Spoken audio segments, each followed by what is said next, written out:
Thank you very much. Good afternoon, everyone. This is a public part of our Towns Fund board meeting. So what I'd like to do is welcome new members to the public part of this meeting, and it is recorded for our colleagues and public out there to view if they need to. So we'll start with some introductions. So I think, Mark, we've got some colleagues from Canal Trust with us today. Could we just do a very quick introduction of them, and then we'll move forward through declarations. Okay, James, do you want to introduce yourself and ask your colleagues to introduce themselves for us, please? I'll do, Mark. Thank you. So I'm James Dennison. I'm Enterprise Manager with Canal and River Trust. I've been leading the canal connectivity project and have a presentation to give a little bit later on the agenda. If I can introduce Peter. Hi, everybody. Pleased to be here. Peter Hall, fairly new Enterprise Manager also with Canal and River Trust. And then we also have Duncan, who is joining us. Hi there, I'm Duncan Stewart. I'm from 56 Degree Insight. I've been working on behalf of Canal and River Trust on the evaluation I'll be presenting today. Welcome, guys. Thanks for joining us. Okay, declarations of interest. Other than the standard declarations, are there any other declarations on the agenda than the standard ones? And a show of hands would help. Brenda, so there's no other than the standard declarations. Can we then go through the public part of our minutes, please, page by page, and we'll declare them as read? Yeah, just bear with me, sorry. Can you all see my screen? Not yet, but it's coming. Yes, we can now. Right, okay. This took place on Tuesday, 13th of August. 2024, and we have page 1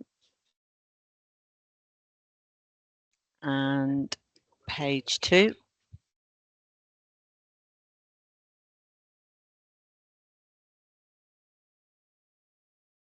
page 3,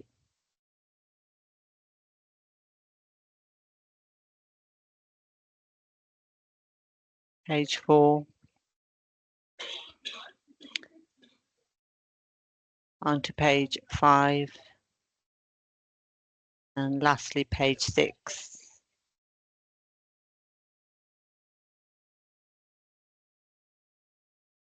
Thank you very much, Rhonda. So can I have a show of hands? I'll first that I've read them and they're a true reflection. Can I have a show of a hand just to confirm seconding those minutes, please? Thank you, Carl. So they will take them as a true reflection. So are there any matters outstanding or actions outstanding from that, Mark, that we need to go back on? Because I think there was something around the declarations and those are all up to date. Is there any other actions that are outstanding? I'm not aware of any, Chair. I'm not sure about Surinder, whether you've got any items that need to be... No, none at all. Thank you. Right. None outstanding. Thank you very much. So can I welcome the Canal Trust, James, and could your colleagues just do the presentation around where we're at, please? Thank you, Chair. If I can quickly share a presentation. Can someone just confirm that you can indeed see that? Yep. Yep. Yeah, excellent. You can still hear me, obviously. So thank you. So I'm James Dennison and I work for the charity Canal and River Trust. And over the last few years, I've been responsible for developing and delivering the canal connectivity project.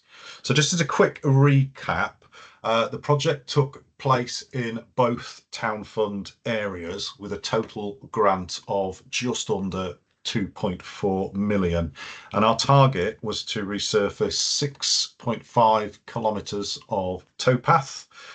We actually managed a little bit more of that, 7.2 kilometres, about 4.5 miles, and we had a target to improve 13 kilometres of shared space active travel route, which is again the towpath, and in this case it was putting solar lighting into towpaths which were already in good condition. We overachieved a little bit on that one as well, with just over 9 miles. So this is a map showing where the project took place. So you've got the Worley and Essington Canal there to the north, the Walsall Canal down here slightly to the south, and then the Russell Canal over slightly to the east. I think if we were to overlay the town deal eligible area over this map, we've basically included every single bit of canal we possibly could. There is still scope, however, to do much more. So if ever Walsall find any more funding, we'd be quite happy to talk to you. I've got to get that one in. So for those of you who haven't been and seen the work on the ground, I've just put together a few slides to show the difference that this project has made. The before pictures were not taken on a particularly wet day, but you can see how wet it was before and how dramatic the improvement is afterwards.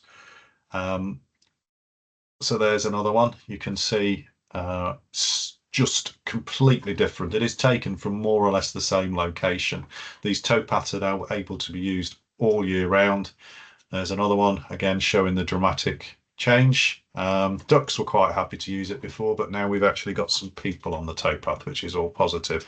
And as part of the project, we were also asked to install solar lighting, which is going to become particularly useful now that the nights are drawing in. Just going back to the project objectives. So it's very, very easy to demonstrate that we've delivered against the outputs. We can show you that. You can go and work on the towpath and see what we've done. But what's a little bit harder is actually to demonstrate the difference that the project has made to the people who live in Walsall. So we therefore commissioned an external evaluation to find out. And at that point, I'm going to hand over to Duncan and I'll let him introduce himself. Thanks very much, James. So I will also share my screen now. Yes, I'm Duncan Stewart. I'm from 56 Degree Insight. We're a small company who specialise in doing evaluations in this sort of area, you know, outdoor recreation, health, nature connection, etc. And our objective was to provide that evidence to sort of, you know, quantify those benefits that that James was just mentioning there. So just to explain one slide on the approach that we took. Shortly after the reopening of the towpaths, after the improvements were made, a few weeks allowing people time to experience and use them, we undertook 3 different strands of surveying, but overall 700 people were surveyed as part of each of these, or overall one or other of these. We did a survey of people actually on the towpath. So we literally had interviewers, as in the picture there, you know, with clipboards there, interviewing users, asking them about their usage, a sort of 10-minute interview, so quite a lot of questions, and 318 people interviewed in following that approach. This was all during April and May 2024, I should have said. We also surveyed local residents, people we living within streets with a maximum of 1 kilometre of the improved towpath section. So knocking on doors, making sure we got a good representative sample. We had sort of quotas in place to make sure we got a range of age bands and so on. 242 interviews undertaken through that approach. And the third part as well is just to ensure everyone had an opportunity to take part as much as possible. Anyway, we also had an online survey that was promoted on Facebook and on local websites, and we just made sure, you know, working with Canal and River Trust to get that out there. And a further 170 people completed the questionnaire using that approach.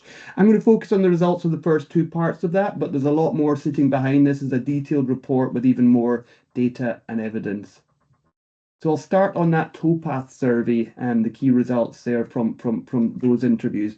So starting with a bit about the profile of people who were using the towpath when we did the survey, you know, after the reopening, after the improvements. As you can see on the left, you know, largely 3/4 are there for leisure purposes, but there are other reasons, you know, 18% going to and from somewhere else, so active travel purposes, taking part in exercise, going to and from education, and a very small proportion actually taking part in volunteering work. There was a little bit of a difference.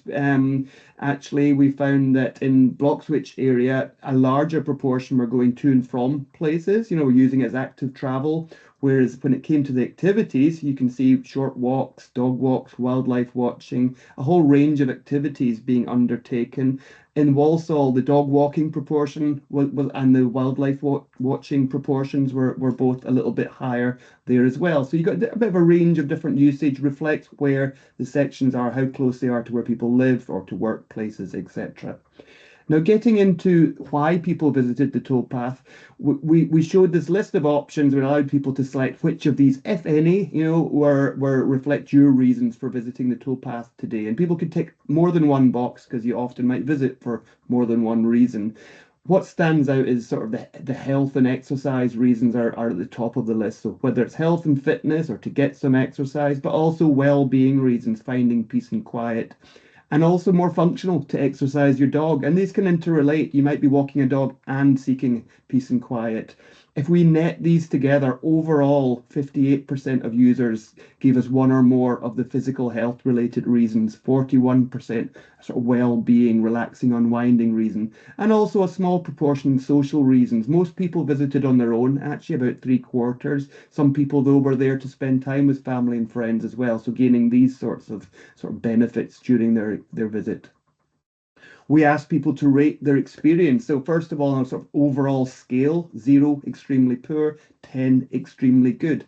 And what's really positive to see is that nearly everyone provided an 8, 9, or a 10. Very few under 5, but small numbers. We did push people. We said, what do you like most? And then we said, what do you dislike most? We were pushing for an answer there.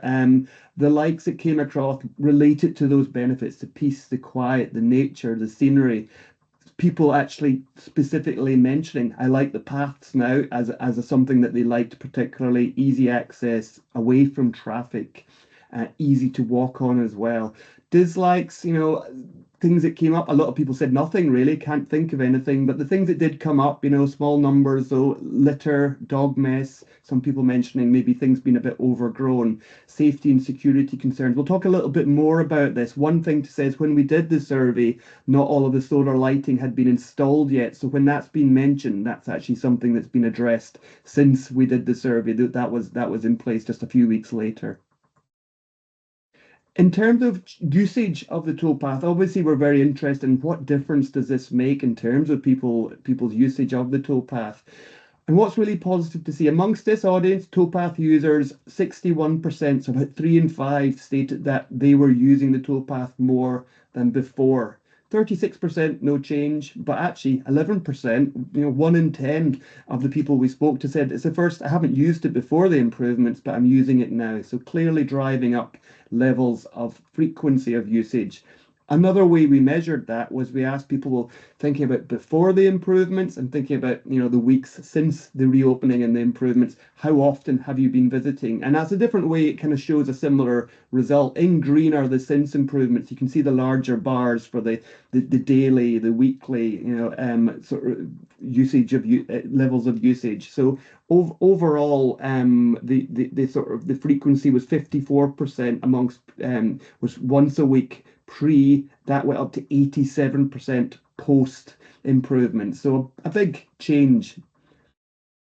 Other ways that we measured, we want to get some of the sort of softer measures of changes. And so one of them, we asked people to what extent during this visit, the time you're spending today on the towpath, do you agree or disagree? On a balanced scale, we wanted to ensure that if someone really disagreed, they had just as much right or ability to provide that response.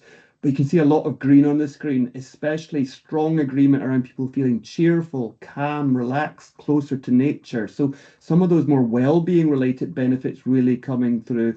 Near the bottom, we've got a bit more of a mix or not applicable around spending time with people or family. That reflects the fact many people visit on their own. Also physical exercise, we had about half of people were sort of feeling out of breath from the exercise they did. So that's where, the real physical benefits kick in. But, it's good to see that actually certain activities people were doing were more likely to make them feel out of breath. So they were gaining a real physical health benefit. And we also, amongst this group, said, to what extent have the following increased, not changed, or decreased since the improvements were made? And we've ranked them here in terms of the highest increase to the lowest increase. And again, lots of green on the screen, very little red. Very few people think things have worsened, but satisfaction, well-being, ease of access, these are all, over 3 in 5 saying these have all increased. Further down, maybe usage, it's about half say it's increased, the other half say it hasn't, but still a substantial positive. The only red that comes through 1% think less nature, but that's a very, very small number, obviously. Now, moving on briefly to the other key survey that we had, which was a survey of local residents. Now, obviously, within this group, we do have some users, but we also have people who are aware of or not aware of the canal and aren't users. So we've got a wider audience here. A similar range of, questions that we investigated, though. First of all, though, not even talking specifically about the towpath improvements, we asked people to what extent a lot, a little, or not at all was also an option. Did they feel that the following list were benefits of having canals in their local area? And what's nice to see is that there's a lot of agreement, if we focus on the lots. But the things that came through most strongly relate to that traffic-free route, the place for health and exercise as well. So a number of key areas: nature, somewhere to walk the dog, a lot of positives that people see about having that they personally see as benefits. Sometimes it's for them, sometimes it's for other people. They say it's somewhere for others to visit, even if they don't. Now, awareness amongst this group of the towpath improvements was fairly high. 56% before we knocked on their door had heard about the improvements. It's a few weeks since they'd been made, the works had been underway. Mainly because they'd noticed the changes while using. Other people had maybe heard about it from word of mouth or maybe small proportions on a website or somewhere else. But largely it's from either using the place themselves or perhaps a neighbour or a friend saying, have you seen this? And a similar set of statements to those that we showed to the users. We asked people, how much they agreed or disagreed with some statements regarding the towpath. So most agreed that the towpaths were within easy walking distance. We were surveying people within less than a kilometre, so we're not surprised at that result. But obviously the response to that can vary given your own ability to walk distances as well. It's not just purely about proximity. But also, I think really positively, it's nice to see that most people think this is good use of public money. 48% strongly agree, 15% strongly tend to agree. Other end, we've got 5% strongly disagree, 10% tend to, but it's predominantly positive. And also high, most people agree that the sections are good enough standard for them to want to use them. So, coming on to that, in terms of usage, if they haven't already, a lot of people would say, well, but they are good enough to, that's not what stopped me. Amongst this group, this sort of local residents, it changes in usage. So we do have a proportion who hadn't used the towpath before and haven't used since. So that's about 2 in 5. But amongst everybody else, 29% overall, had increased their usage. That sort of reflects that pattern we saw amongst the people we surveyed on the towpath. And the other areas we also measured is to what extent other aspects had increased, not changed or decreased, amongst the local residents. And it's good to see it's mainly positives or no change, very little negatives, so satisfaction levels increasing, the ease of being able to access the towpath. There are more no change because we just saw, we do have a proportion who hadn't used the towpath yet, so didn't know enough to be able to say this has increased. They just said it hadn't changed, but predominantly positive again. And that on that note, we know who had used it in the week since the pass had reopened, and it's quite large proportions, but an even larger proportion, said that they were very likely or quite likely to use the improved towpath section the next month or two. So overall, about 54% very or quite likely. We do, however, have about a third of the population, just over 35%, said they're unlikely to. So we asked some open-ended questions about, well, why is that? So a range of types of reasons coming up, which we've sort of categorized the main ones. Sometimes the more sort of personal related ones, which might limit, any sort of walking in any sort of environment or spending time outdoors, such as poor health and mobility, just general lack of interest, a feeling it's boring, or the feeling that related to old age, or visiting other places. But also, about a quarter of the 35%, so this is of this subset, said that they had some concerns about comfort and safety. So this might relate to perceptions and making sure people are aware of things like the lighting, the improvements, that it's busier down there now. And just to finish off, just a few comments, just which bring some of the results to life, in the respondents' own words. While the data and the numbers are important, it's often nice just to see what people are saying, and we encourage them to say, what do you love, what else would you like to say? And in the online survey, some people typed in a lot, and again, reflecting these percentages we've seen, it was largely complimentary, largely positive. It's a good news story. So people saying it's safer, it's easier, it's more enjoyable, it's made a difference, but some calls for, as James alluded to, there's more work could be done. People saying it's a shame it stops at the bridge, the rest in Halls. So people are wanting to see more of the same. There's big demand. And then there were, people following up, giving a bit more detail over some of the issues that they saw, things such as antisocial behaviour they were concerned about, or fly tipping, or motorbikes, with some references to, and others. Some of the areas such as lighting perhaps had been addressed since then as well. So things had changed. So a few areas, as we always get in these surveys, where people said, well, if you could improve this, it would be even better. So I think I'll stop sharing now, and that sort of concludes the presentation. Thank you, Duncan. Could I open the floor up for any questions for Duncan and James's team, please? Okay. Duncan, it's good to hear, whilst I see my colleagues are thinking about questions, it's good to see that the public are proactive about the money that's been spent and it's having an impact from a health and wellbeing point of view. I'm sure the board would echo that. Carl, can I bring you in? Sorry, Kevin, I'll bring you in next. Sorry. Thank you, Duncan. That was really good, and thank you, James, as well. My question simply is, it's reference to the barriers of usage.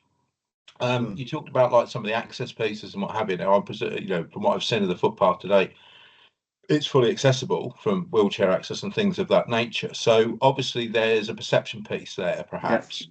So is there perhaps some recommendations? I mean, you talked about like the barriers. So I'm just wondering, are there some recommendations that perhaps, I don't know, some connection with local organisations, charities or whatever, that actually are focused upon people with those kind of challenges and issues to kind of promote the accessibility of this to some degree, to make them aware? Because I noticed a bit about the thread about the social media, etc.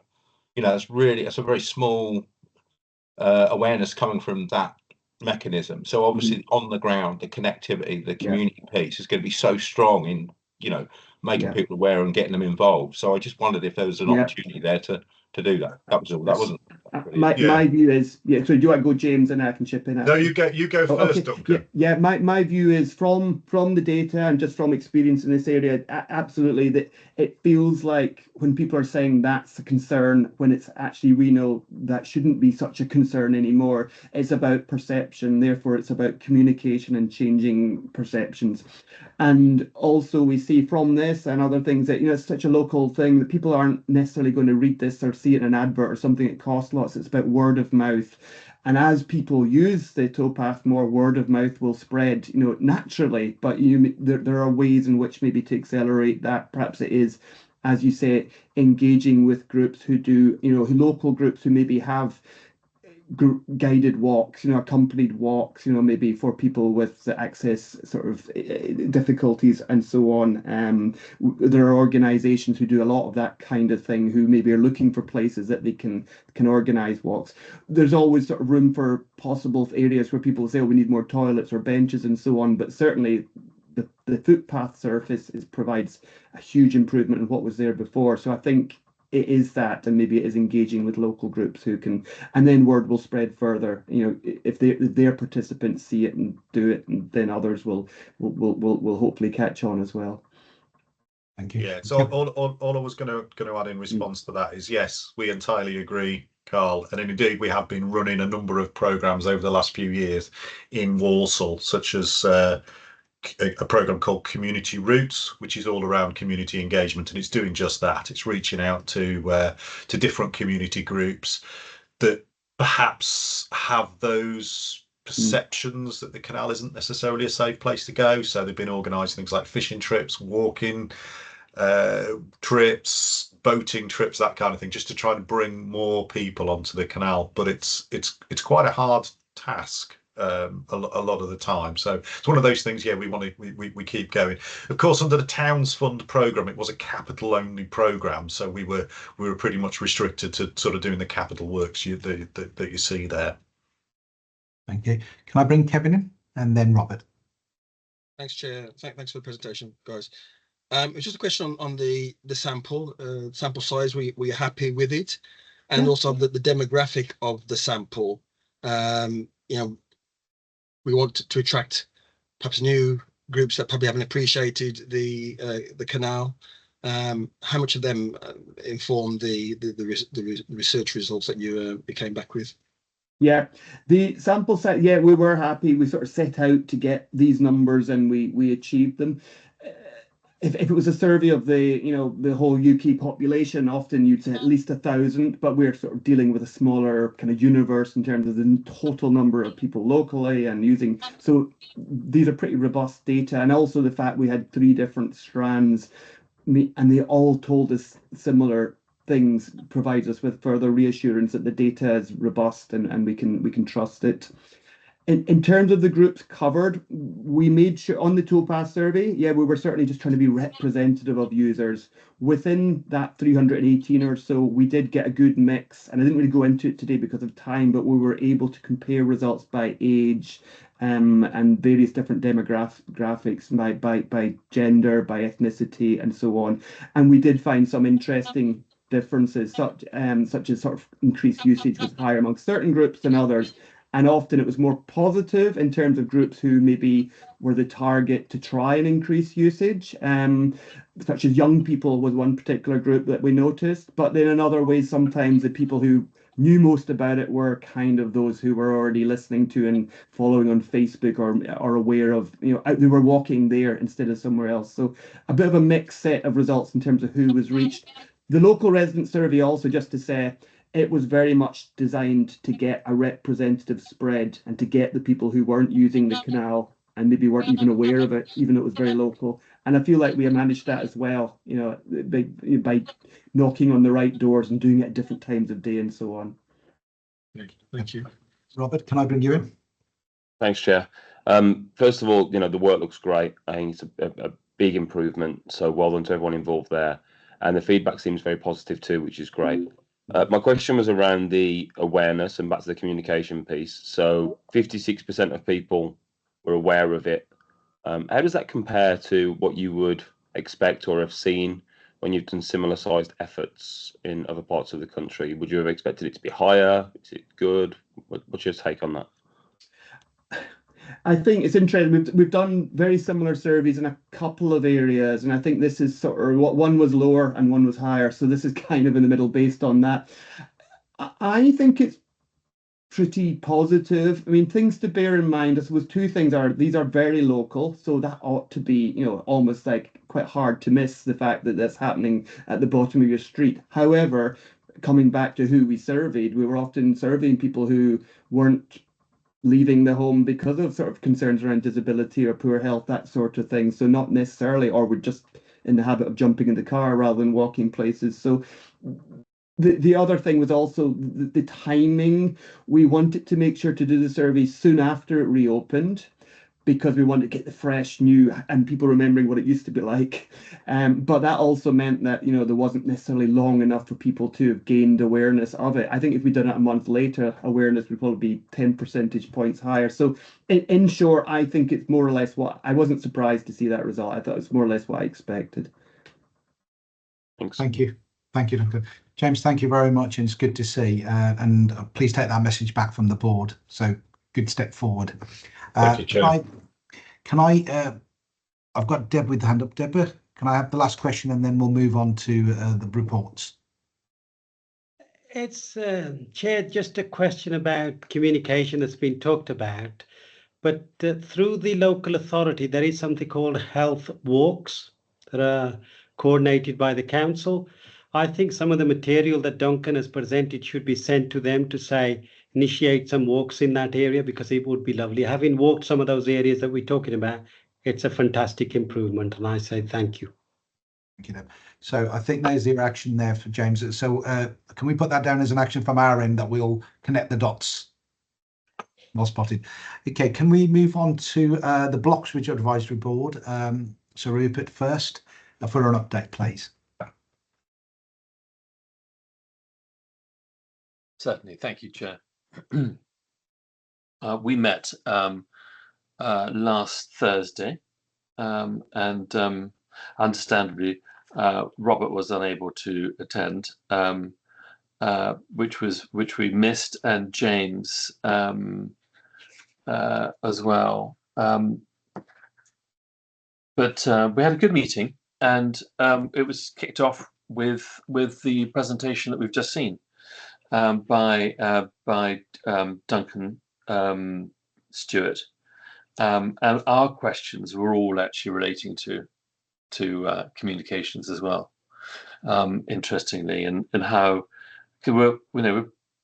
it's been a textbook project. It's been extremely well managed. It was a really good thing to have done, and it's just come in really timely. It's been just executed wonderfully. So it was obviously good to see some feedback on that, and positive feedback. And obviously there will be more positive feedback the more people know about it. Interesting, just jumping ahead actually on that particular point, on the marketing communications presentation we had, there was quite a lot of talk about Launchpad, Green Bloxwich Community Capital, and apparently something like £440,000 worth of publicity has been generated on the last quarter between June and September. But actually, fun enough, we didn't ask Natasha about the communications on the active travel towpath project, but that maybe there was something in there, but obviously there's scope for that too. So we had that presentation, and that was great. And James Dennison signed off really from our board at that point, and we said how grateful we were to him for all the work he's done, and we bask in the reflected glory of it, James. So that was that. This is a public meeting, so I'm just going to skim over, a few things that we discussed and hopefully give a bit of a flavour. Generally, all happy, and financial. This year's spend, probably 90% of the spend is coming in the second half of the year, but it's just the way it's all falling, and it all seems to be on track, and everyone's assuring us we are merely the advisory board, that so we're not cheerleaders. We're there to kind of to ask the questions occasionally, and to pick out highlights, and this is what I'm doing for today. So that's good. This is a critical year. Contractual arrangements in place to ensure the expenditure will be met, and that's what you want to hear. Power BI platform now up and running for external personnel. Bloxwich ready to go. That's encouraging. Very good news. I talked about marketing communications. So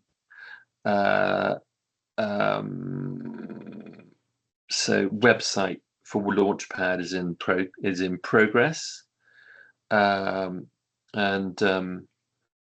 launch your digital skills and launch your business. So that's what that's all about. Active travel. Well, I talked about that. Sustainable track. Ellie, we had a presentation. The 8th A4 Green Lane Bridge works is completed, and that's been quite a transformation. All very good. So it seems. Although we don't have the benefit of 56-degree insight to confirm all that, but I think that's the case.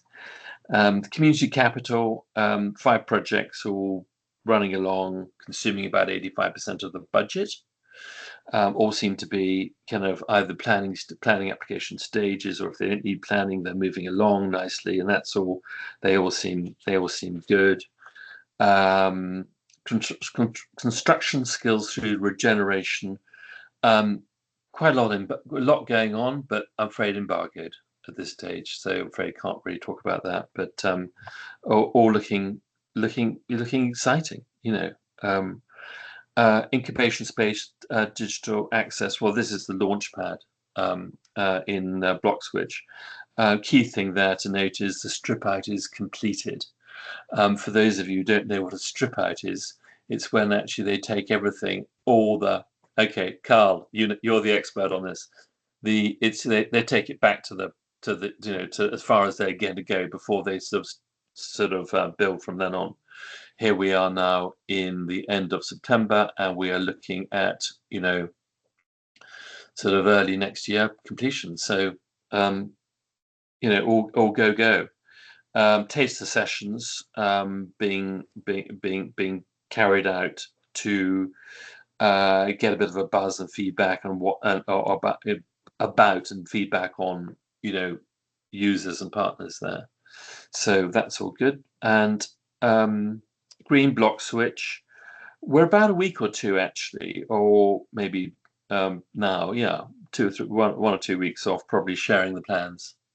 So a little bit premature, but we're looking at a start around early 25, early next year on this. That's about it, really. Thank you very much for the update, Rupert. Unless there's any questions and time restraints, if there's any questions for Rupert, can we see a show of hands? If not, we can leave that for the private part of our meeting because we'll be going into a bit more detail. No hands shown. Carl, could I get you to give us an update on Walsall, please? Thank you, Rupert. Yes, of course. Thank you, Chair. So, and I'll keep this quite light because I'm conscious of time, Chair, on this. So, don't want to duplicate some of the stuff that Rupert's done, obviously, because we have similarities with Bloxwich, as everyone knows. So we met on the 4th of September for the Walsall Advisory Board to update. We had good attendance at the meeting, and we were in fairly good spirits. We were up to speed in regards to actions closed out and what have you. So the group is sort of progressing well in terms of where we are. So in terms of discussions, etc., I suppose really the main one to point out, which I know Rupert covered briefly, was the Verto launch, really, and the fact that we now have live visibility and all fellow members have access now to the whole project scheme, so they can see the risk profile and they see the progress and the updates, and that's all being managed between the project leads and the lead officers. So we now have, as a collective, full visibility on what is going on each of the projects at any given time. I think that's important to note, and I'd recommend everybody to get their head into that and have a look at that. And if they need any support, I'm sure Surinder can share the links or whatever.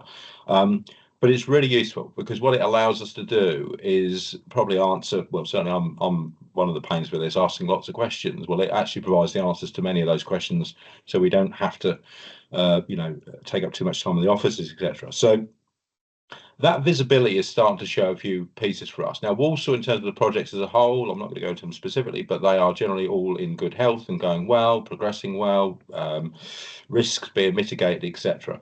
We do have a couple of challenges coming through from the financials, both in some slippage around the active public spaces and also in regards to the into the vehicle centre, electric vehicle centre, which I know we've spoken about. So in terms of the actual projects, in terms of where they're at and where they're progressing, David kindly gave me an update because there's been some actions from the last meeting. We were lots of things were awaiting actions are going to happen in the next few days or whatever. So David kindly shared with me, and I'm sure he'll provide more detail later in the meeting. But he kindly shared me a couple of updates which I think are relevant to this. So, for example, the canal bridge has received planning permission. So that was a big piece on the active public spaces. We've got the proposal for the gallery square have been firmed up, so it's been shared internally, but we're still looking a little bit more consultation around that, which again I've covered in previous updates as to the discussions from the community groups. We are so they've actually commissioned also some works in regards to the substrates around Gallery Square, which again was areas that we needed to do the due diligence of various bits and pieces in play with that, but that's all proceeding.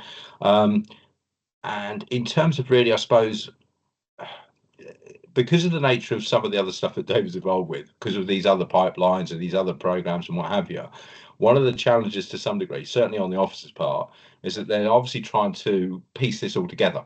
So what we've got is some challenges and some things with, active public spaces is a classic example, but actually there's about 3 or 4 other horses running this race at the same time. So it's very difficult for us to really home in and be clear on exactly how this is going to play. So again, we can explore some of the detail of that, but from a project point of view, in terms of the creative industries and from the construction skills program is now complete and people in it, etc. All the projects have been very positive. The group are very in tune with it. Good feedback, and yeah, I don't think really there's probably much else for me to cover apart from the specifics we'll go into in due course. So I hope that's okay, Chair. Sorry. Thank you, Carl. Thank you.